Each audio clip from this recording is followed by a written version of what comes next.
In a bid to seek deeper ties with South Korea amid nuclear threats from North Korea and China's growing assertiveness, Japan's Prime Minister Fumio Kishida is in Seoul. Kishida, who began his first visit to South Korea since he took office, laid flowers at a national cemetery in Seoul. The cemetery houses graves of the country's past presidents and those who were martyred in the Korean War. Kishida is scheduled to meet with the South Korean President Yoon later today.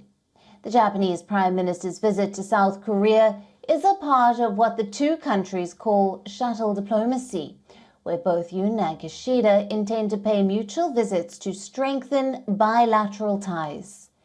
Kishida's bilateral visit is the first by a Japanese leader to Seoul in 12 years. The last time both the leaders met was in Tokyo, when the South Korean president visited Japan. However, Yoon faces criticism at home on how he has conceded more than he has received in his efforts to improve relations with Japan. Opposition parties have been questioning the proposal that South Korean business and not Japanese companies will be compensating victims of wartime labor. Korean victims and their kin have been demanding reparations for Japan's 1910 to 1945 colonial occupation. South Korean officials are meanwhile hopeful that Kishida will make some kind gesture in return and will offer some kind of political support.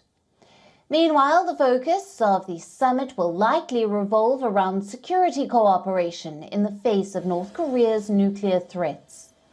Apart from this, another issue of contention is also China's growing assertiveness.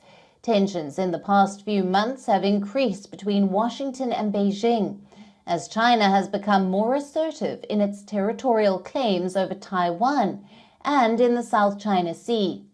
Japan's foreign ministry earlier in a statement said that South Korea is an important neighbor that we must cooperate with on various global issues.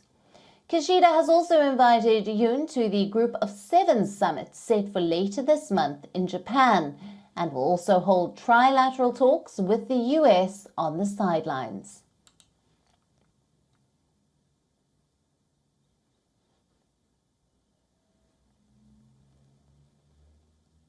WION now available in your country. Download the app now. Get all the updates on the move.